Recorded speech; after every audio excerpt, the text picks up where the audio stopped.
से तुम तक राजनंदिनी की तस्वीर दिखाकर अनु ने आर्यवर्धन से पूछे उसके अतीत के सवाल। सच छिपाएगा या करेगा बड़ा खुलासा? Upcoming twist.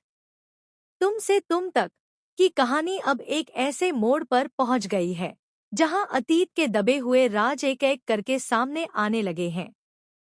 आने वाले एपिसोड में अनु ऐसा कदम उठाने वाली है जिसकी किसी ने भी उम्मीद नहीं की थी। इस बार वह सीधे आर्यवर्धन के सामने राजनंदिनी की पुरानी तस्वीर रख देती है और उससे उसके अतीत के बारे में सवाल पूछती है।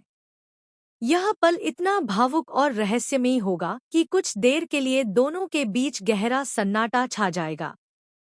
कहानी की शुरुआत तब होती है जब अनु को मंदिर में हुई एक मुलाकात और कुछ पुराने संकेतों के बाद यह एहसास होने लगता है कि राजनंदिनी का अतीत किसी न किसी तरह आर्यवर्धन से जुड़ा हुआ है। उसके मन में लगातार कई सवाल उठ रहे होते हैं। वह सच्चाई जाने बिना अब एक कदम भी आगे नहीं बढ़ना चाहती।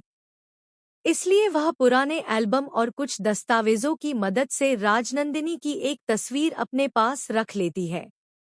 दूसरी ओर आर्यवर्धन अपने काम में व्यस्त दिखाई देता है, लेकिन उसके चेहरे पर भी किसी अनकहे डर की झलक साफ नजर आती है।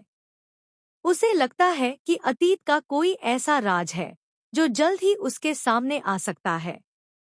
वह नहीं चाहता कि पुराने जख्म फिर से हरे हों, लेकिन किस्मत उसे उसी मोड़ पर लाकर खड़ा कर देती है।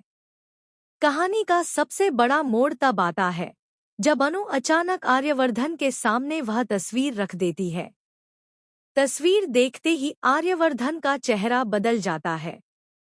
उसकी आंखों में हैरानी, दर्द और घबराहट एक साथ दिखाई देने लगती है। अनु उसके चेहरे के बदलते भाव देखकर समझ जाती है कि यह तस्वीर सिर्फ एक याद नहीं, बल्कि किसी बड़े रहस्य की चाबी है।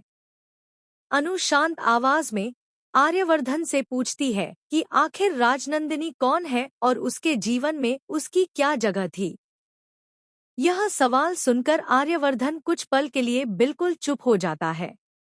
वह जवाब देना चाहता है, लेकिन शब्द जैसे उसके होठों पर आकर रुक जाते हैं। उसके मन में पुरानी यादें ताजा होने लगती हैं और वह गहरे सोच में डूब जाता है। उधर झंडे दूर खड़े होकर यह सब देख रहा होता है। उसे एहसास हो जाता है कि अगर यह सच सामने आ गया तो उसकी कई योजनाएं विफल हो सकती हैं। इसलिए वह दोनों के बीच गलतफहमियां पैदा करने के लिए